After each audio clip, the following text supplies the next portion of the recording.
Welcome to the Mindset Coach podcast, brought to you by the Mindset Coach Academy. I'm Lara Young, your host and Master Certified Coach.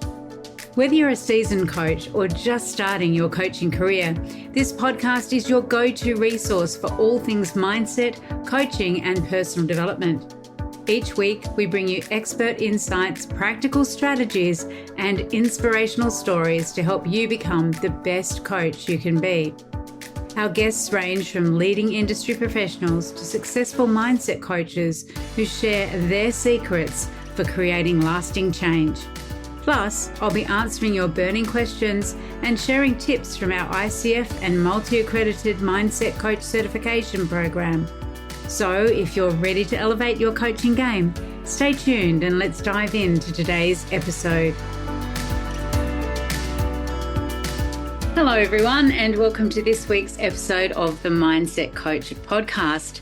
Today, I'm delighted to be joined by Andy Johnson. Andy is an ICF PCC credentialed coach who has facilitated over 200 ICF accredited coach training programs and continues to contribute to the development of the coaching industry on a global scale.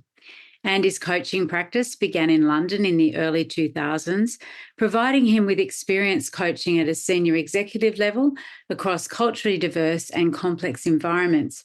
He's successfully leveraged that experience to coach executives, senior leaders, and athletes across Europe, America, Australia, Asia, and New Zealand, spanning industries including financial services, government, infrastructure, marketing, legal, and professional sport. Andy is a faculty member with multiple ICF accredited coaching training organisations across Australia and Asia, an ICF PCC coach mentor, and an ICF coach supervisor. And I guess more importantly for us, Andy is also our Director of Education here at the Mindset Coach Academy. Welcome, Andy. Thank you so much, Lara. Thank you. Lovely to be here. Yeah, it's great to have you here and to have you chatting. And I know you and I are currently running our Mindset Coach certification program with the ICF ACC credential for our cohort that began in April of this year. And they're all having a great time. So one of the things that I know people love to hear about from a coaching perspective is, I know we've just shared your bio, but how did you actually get into coaching? What sparked that interest in becoming a coach for you? I'd experienced coaching through sport. Mm-hmm. And that's what I thought coaching was back in the late 90s. But then I had a speech impediment as a child that was quite prominent through my teens and then into my early 20s. So I saw a hypnotherapist. Mm. And that was my first time experiencing a one-on-one interaction. And I thought it was fascinating from the impact it had on my speech impediment, but also from just working with a gentleman in a one-on-one engagement. So when I came out of that, not only had it, I suppose, helped me manage and understand my speech impediment, but it actually intrigued me to want to explore more of that. I didn't know what it was, but I wanted to know more around that interaction. And then when I worked in the London Fire Brigade, part of my role became to work with firefighters in a one-on-one capacity. I sort of fell into that and I enjoyed that experience, that relationship, and I found that I was good at it. So when I moved to Australia in 2007, I spent time understanding a bit more about what coaching was from a formal perspective. I'd experienced elements of it through sport, through hypnotherapy, and I'd found that personally very interesting, very inspiring, because I went from someone that wouldn't speak in public to someone that now, speaks in public for a living, and as you know, often won't shut up. So I sort of then wanted to explore, what was this thing of, more formal coaching in a one-on-one capacity. So that's what got me into it initially. Yeah, it's interesting. I think a lot of coaches that come through our academy train as coaches because, like you, they've had an experience where they've had coaching, experienced it, and thought, actually, this is something that I would really like to do too. And the role that you play really is about helping coaches, equipping coaches with the skills to be effective and specifically to meet the ICF, the International Coaching Federation's competencies at the ACC and the PCC level. Can you talk to us a little bit about what credentialing and coaching actually means? So coaching still it's not formally regulated.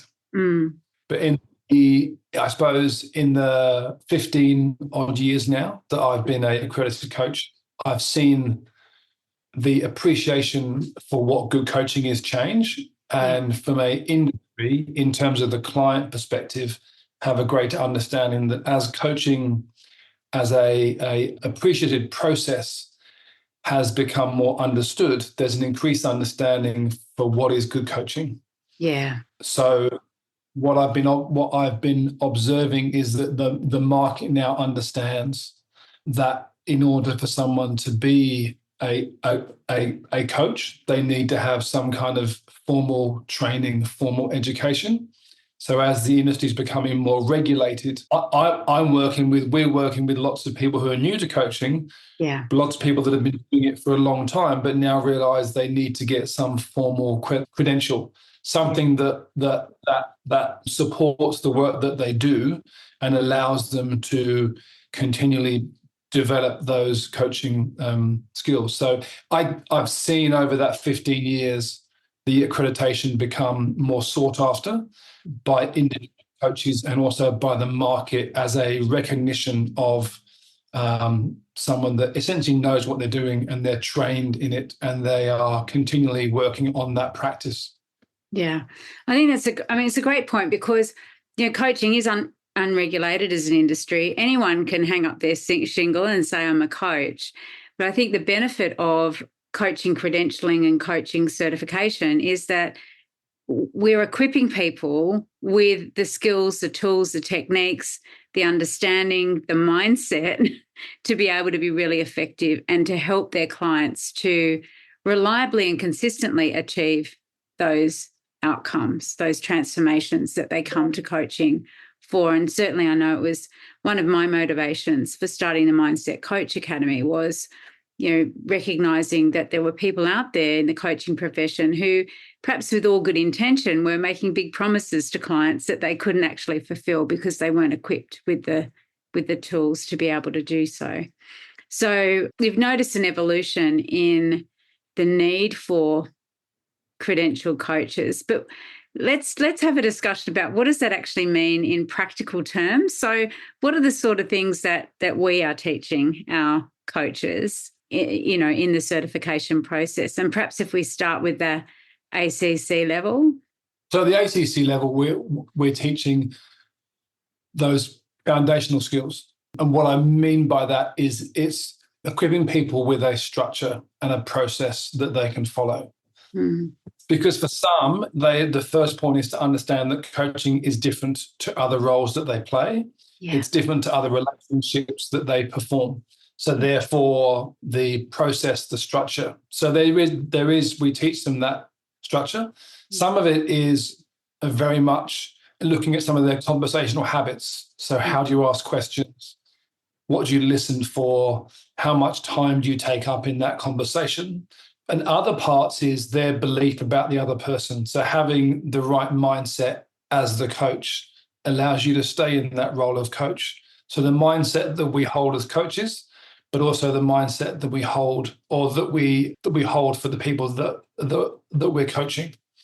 So a lot of it is at that ACC level is just adapting to maybe how they naturally behave in a conversation and then giving them a selection of frameworks and some tools that will support that allow them to stay in that role of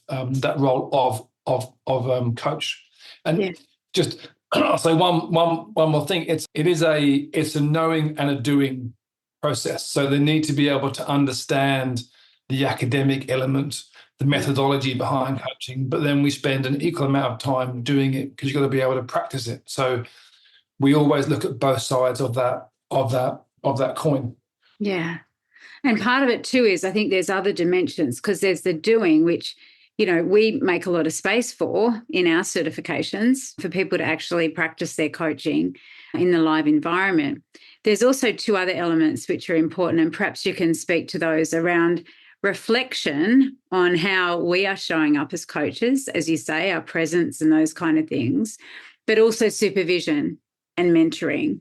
So do you want to just talk to perhaps the difference between those two things and how they can really enhance the coach's ability to, be an effective coach? Yeah. So mentoring is always part of the ICF program. So it's part of both of our programs, or all of our programs, because it's around that ongoing learning. So it's mentoring from your peers, but also mentoring from myself and from yourself. And it's just around sharing feedback and helping people become aware of some of their habits or their blind spots, and often the role that they are playing. Excuse me. I often find that people need to do less. So too much of them is showing up in the coaching conversation. So mentoring is mandated as part of our program to hit that ICF requirement. So it is part of it at an individual and a group level. And it's recommended that we continue to get ongoing mentoring throughout our coaching career. It does support that ability to reflect and to learn about yourself and the role that you play. So that's one part of it. Supervision is something that I think is really powerful once you start to do lots of coaching. And supervision is a space for coaches to reflect and to invite, and they're invited to reflect on, what are some of their sort of challenges within their coaching practice, but what are some of their aspects of their coaching that they can celebrate and they can learn, or how can they do more of that? So supervision is a really powerful space that invites you to be held in that reflective space, to consider some of the challenges. Because when you're doing lots of coaching, right, you can't be a sponge. You need to go somewhere to be able to explore what's happening to you when you're coaching. And supervision, I think, has been one of the most powerful aspects of my coaching sort of, I don't want to say journey, but I will say journey because I can't think of another word. But it's really useful to be held in that space. They're not looking for a right or wrong. It's just inviting you to reflect on yourself. And I don't think we don't really reflect a lot in society. We tend to keep moving forward. So both mentoring and supervision are part of how you grow and develop as a coach, how you move to that ACC, PCC, and then that MCC, ICF credentialing standards, but also around how you become aware of who you are, what's happening to you, and that ability to really reflect and to learn about yourself, which I really enjoy. Being a mentor and being mentored, and being a supervisor and being supervised. You've got to be vulnerable, and once you can step into that space, then there's only the opportunity to learn. Yeah, absolutely. One thing you mentioned there was about people bringing too much of themselves into coaching. Can you give some examples of where the coach may do that, so that people listening can maybe start to recognize that perhaps they might be doing that in their own practice? Yeah. So for me, I like people, and I would say that most people that come into coaching do so because they like people. I find there's always something about every person that I coach that I find intriguing. And whether that's because I've had a similar experience, or I've never experienced that, so I kind of want to know more, I often can feel myself being pulled into the conversation. And I'm asking questions more about my self-interest than about actually coaching the person. And it can come across that maybe you suddenly realize that you're enjoying the conversation too much, or there's a lot of, you're kind of laughing and having more of a friendly conversation. So that's how it generally shows up for me. Or if I meet someone that the industry that they work in, or the role that they undertake is really interesting, I'm always aware of, I've got to make sure that I'm here as a coach. It's not me as Andy kind of interviewing you because I'm really interested. And it will often just come up in those sort of subtle elements. And it's important to make sure that you do show up as being authentic as a person and as the coach, because you build that rapport, you build that partnership. But I think people know when they've stepped almost too close, because you're kind of enjoying it too much and it becomes a little bit too friendly and a bit about you as a person, not about you as the coach. So I'm more aware of that. If I know that I've got a new client and I'm really excited about who they are or where they're coming from, how do I make sure that I don't step in too far? Yeah. Because it is a fine line, isn't it? Because we want to have rapport with our clients. It's one of the fundamental things that we need to be in when we are coaching, because then our clients feel like they're in a safe space, that they can be vulnerable with us, that they can share. So other than really enjoying the conversation and being super interested, are there any other kind of things that we could look out for that might indicate that we're shifting out of that coaching role and into that more kind of, friendly, I want to learn more for my own self-interest type of thing? I think one of the something to be aware of is the existence of tension or the existence of discomfort in the relationship. Yeah. Because part of what separates coaching from other roles is that you do invite someone to be reflective and to consider themselves or their situation from different perspectives by the questions that you ask them that might create some discomfort or create a little bit of tension. And then you create accountabilities of what they will do afterwards. Yeah. I think something to start to notice is that tension dropping? Are you really asking those challenging questions? Yeah. So that's something to be really mindful of when you, at the end of a coaching session, is to sort of sense check. Did I create enough healthy tension that allows them to create new ideas, new awareness? Yeah, or am I sort of being a little bit too friendly? Yeah. A little bit too soft in how I manage that particular space. So that's always one way that I would observe it, that I'm aware of. Have a question you'd like answered on the show? Or maybe there's a topic you'd love for us to dive deeper into? Reach out to us via social media or email us directly through our website.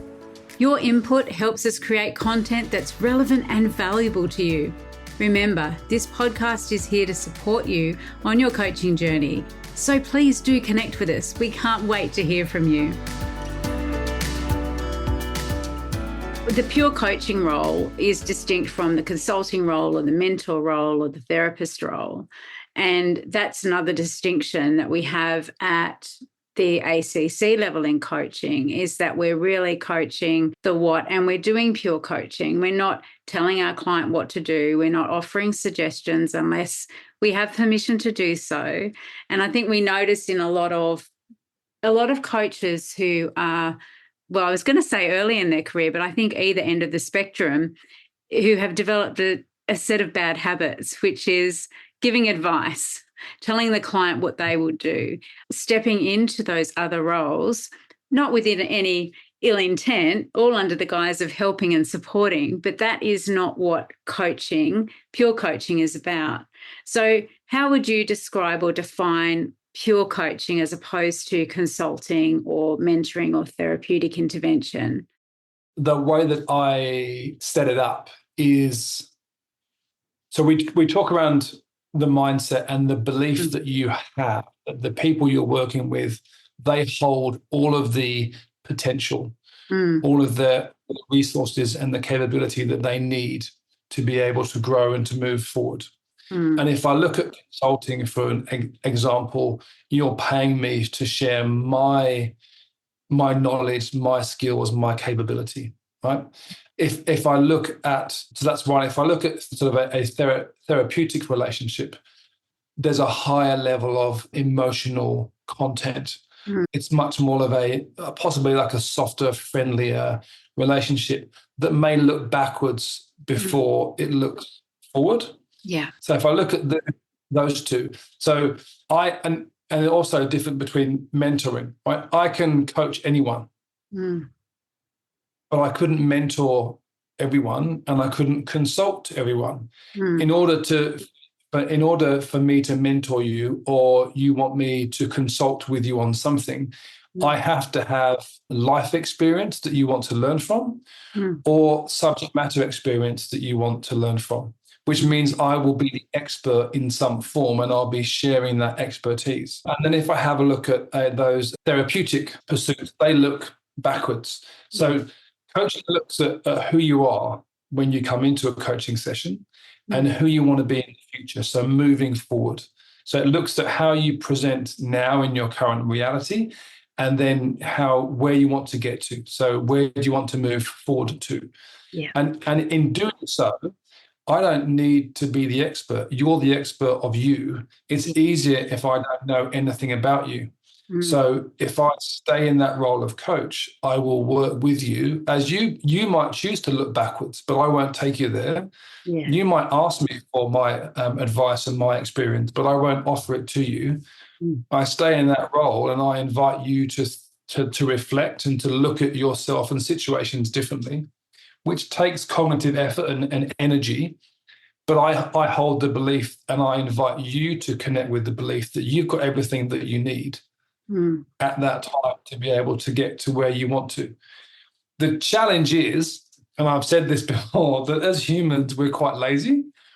So if I can get you to do it for me, then I'll get you to do it for me. And the challenge there is that if that's what people do within coaching, that becomes the narrative, that becomes the expectation. So from a purist coaching sense, we just invite the coaches to ask questions and to hold the belief that you've got everything that you need. Because if I step in to offer you something, then do I believe that you can't get there yourself? Yeah. So it's a lot of how you hold that particular space. If I link back just quickly to my emotional regulation, often you will find that if there's a lot of emotion, and whatever that emotion may be in the coaching, that some coaches will choose to either match that emotion, so they become really happy, really energetic, and it becomes a little bit more fun, or they can become quite emotional as the coach becomes emotional, and then they sort of almost want to be a little bit sympathetic and lean in and give the person a bit of a like a physical or like a verbal cuddle. It's going to be okay, and emotions come up within coaching for a reason. So you allow the emotion to be, and a more experienced coach will just allow that emotion to come out. That you obviously acknowledge it, but then you help them to understand it and to regulate it. So it's around, as a coach, how do you manage your own emotional regulation if there's a lot coming in? And you don't have to be the Tin Man who doesn't have a heart. So you don't have to be that end of the spectrum. But I often find if you jump on the emotions too much, it kind of loses the emphasis. It becomes a little bit more therapeutic or more counseling or more friendly.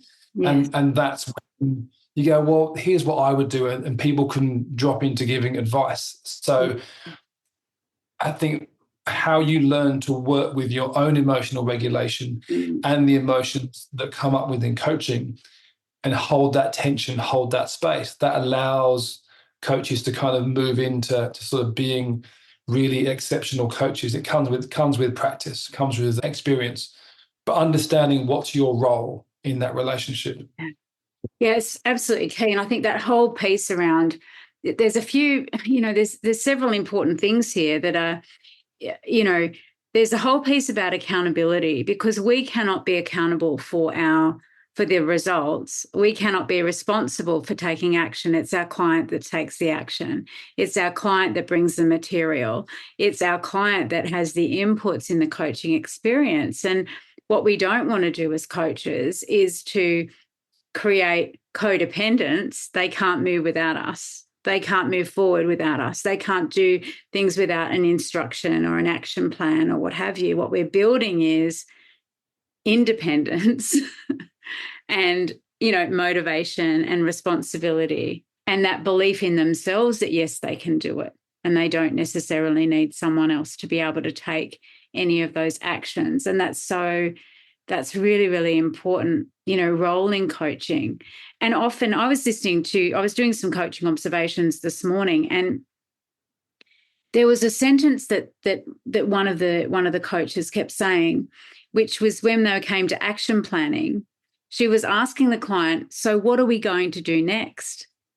What are we going to do next? And I just made some notes to say, it's not what are we going to do, it's what are you going to do? What actions are you going to take? And yes, it is. It's a partnership, it's a collaborative relationship, it's a co-creation, but the action is the client. The action is taken by the client, not by the coach. And I think that's something that, because we do care, we like people, we love people, we want to help people release their potential. That's why we're in coaching, but we can't do it for them. And I think that's something that, is really important to recognize. And maybe that's one of the ways we can recognize that barrier between rapport and effective coaching, and then leaning over into something else as well. I think some of that comes from just general conversational behavior.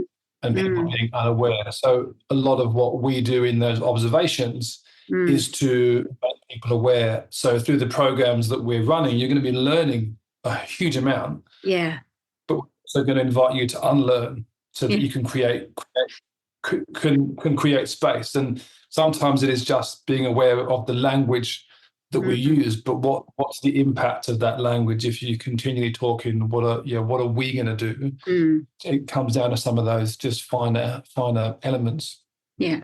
I think one of the other benefits, or I know that one of the other benefits of learning to coach in the way that we teach here is that because you're having so much experience in coaching, being coached, coach and coachee, that you're actually going on this huge personal development journey as well as professional development journey, which means that you are much more able then to acquire that coaching mindset. You mentioned before about people being aware of their own emotion regulation, their own resilience, their own emotional intelligence, all of those factors that, help us to step into that coaching mindset rather than into, everything in this space is me as a human being and you as a human being, rather than me as a coach and you as the client. So I think that's definitely a benefit there for developing that. And we actually do some work, don't we, around the whole coaching mindset, because it's a different mindset than just coaching your friends or, helping your friends. It's a very different mindset, and I think again, I suppose it highlights some of the habits we have around how we interact generally as parents, as friends, as leaders within all organizations, and it's getting people to become aware of that and to enter into a conversation from a different mindset, because it's not about you, it's about the other. But I say to people, everything that we're learning at this foundational level will better equip you for the conversations that you're having on a day-to-day basis. A lot of it is around slowing people down. Just slow down, and what do you notice? What's different? So they are skills that will help consistently across all facets of life, in my belief anyway. And there's an opportunity to practice to be more coach-like in every conversation that you step into. So and we always encourage people to practice being more coach-like, because that will support them when they step into that actual role, and therefore the mindset they hold and the sort of the presence that they bring to those conversations.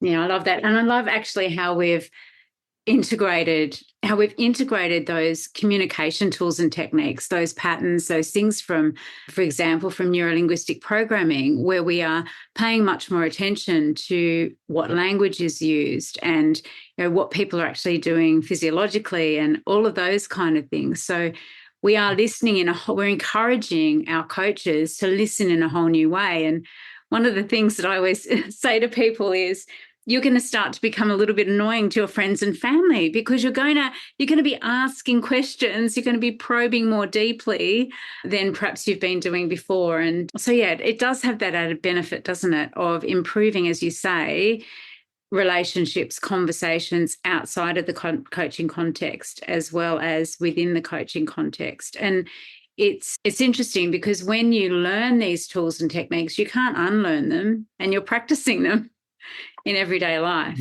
So I've been annoying my friends and family for 15 plus years. So, it's nothing to do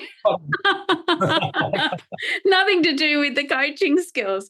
But and I do think, and you've mentioned the foundational skills, and I think what we do is we have the ACC level, we have the Mindset Coach certification program, which includes all of those rich modalities that enable people to use things like neurolinguistic programming, timeline therapy, hypnotherapy in their practices, so that it becomes a truly holistic experience. And we actually take our coaching students, our coaches, through that development and that growth phase, so that we're moving them through ACC, PCC, so that they're actually building upon those skills, those foundational skills. And that's exciting, because the coaches are getting incredible results with their clients because of it. Yeah, it's moving from that foundational to being transformational. It is a process, and we're adding layers to it and adding, I suppose, more content, more material. But I always say that when people start, the foundation can almost be like they're kind of following a process. Yes. But as you move through levels, it's almost like their eyes come up, and I say, now coach who's in front of you, really connect with, start to observe them. And that's when you get into some of that really powerful transformational work. Yeah, absolutely. It's when one question unlocks and transforms, because you are paying attention in that way, and you are coaching that person in front of you and really tuning into where they're at, where they want to go to, and where they've come from as well, right? And the difference that will make a difference.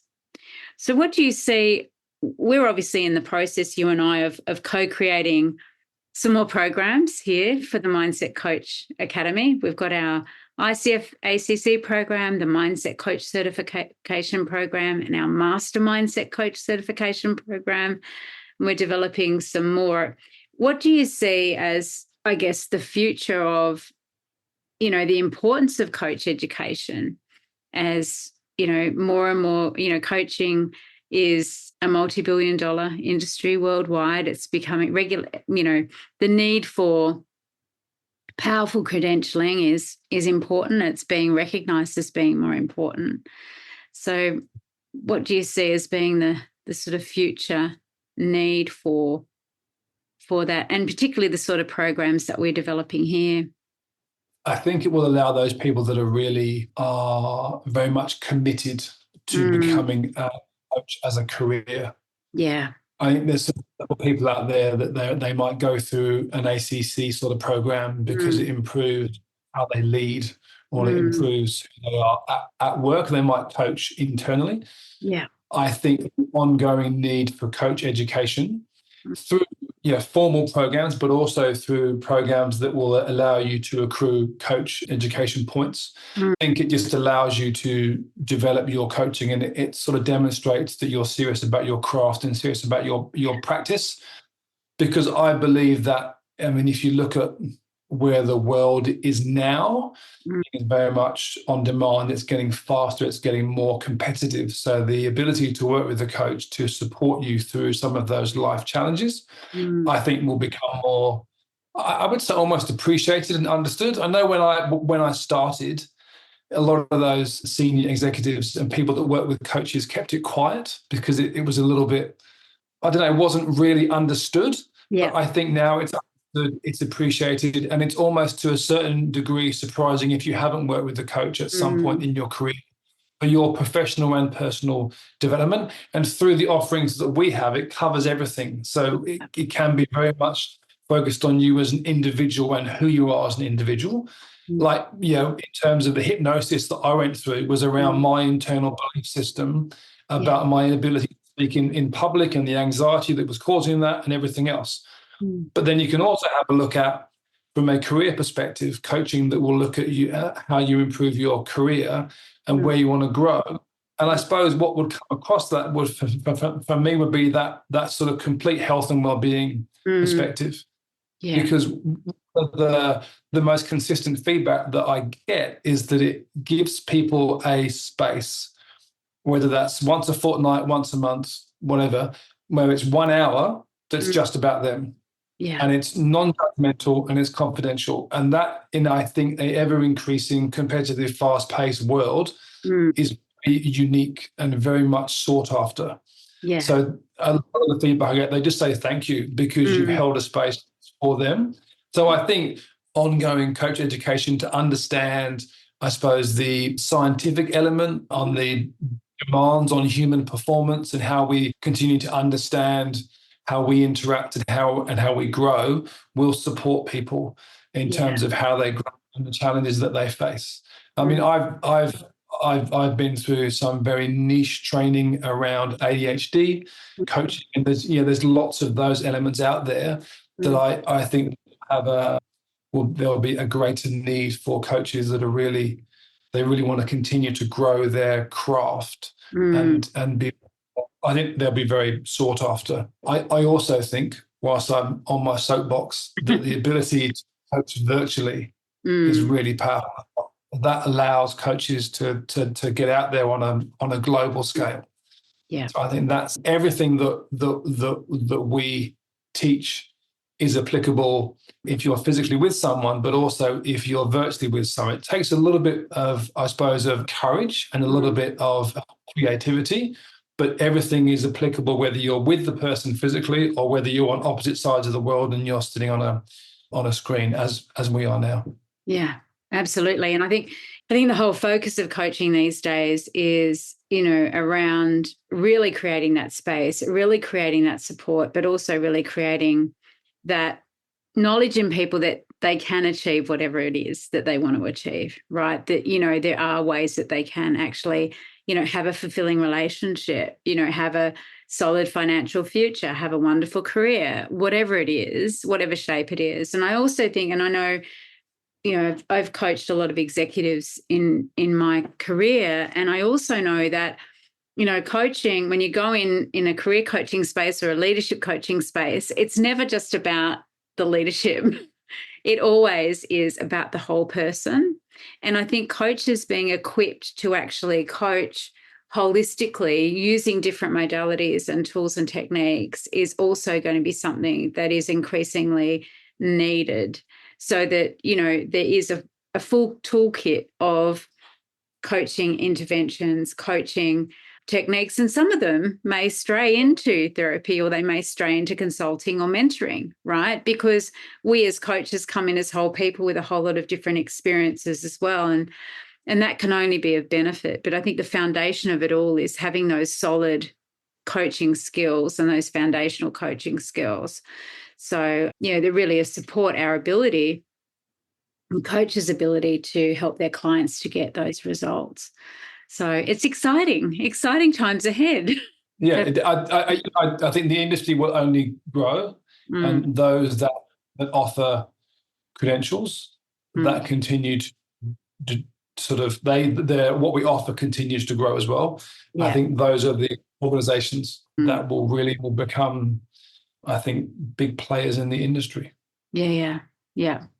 And the exciting news is that we've got a lot coming. We're working on a lot at the moment. So, yeah. All right. Thank you, Andy. It's been an absolute pleasure talking to you today, talking with you. And for anyone who's interested in joining us, we have some cohorts that are enrolling very soon for a couple of options. You have the ICF ACC coaching certification, and there's a combined certification as well with the Mindset Coach certification. So we'll pop all the details below this episode so that you can check out what's on offer. And those programs are led by Andy Johnson, who I've just been speaking with, and myself, and they really do provide you with an in-depth, thorough training experience, development experience, personal and professional, and a really thorough grounding that will really equip you with all the skills that you need to be an incredible, exceptional, and transformational coach. So we look forward to seeing you in one of our programs very soon. And thank you so much, Andy, for joining us. Thank you so much. Thank you. That wraps up today's episode of the Mindset Coach podcast. I hope you found it as inspiring and informative as I did. If you enjoyed today's show, please subscribe, leave a review, and share it with your fellow coaches. Your support helps us reach more people and continue to bring top-notch content every week. Remember, you can always learn more about our ICF and multi-accredited Mindset Coach certification program, our coaching membership, and other training opportunities by visiting mindsetcoachacademy.com. Thank you for tuning in, and keep striving to become the best coach you can be. Until next time, this is Lara Young signing off. Stay motivated and keep transforming lives.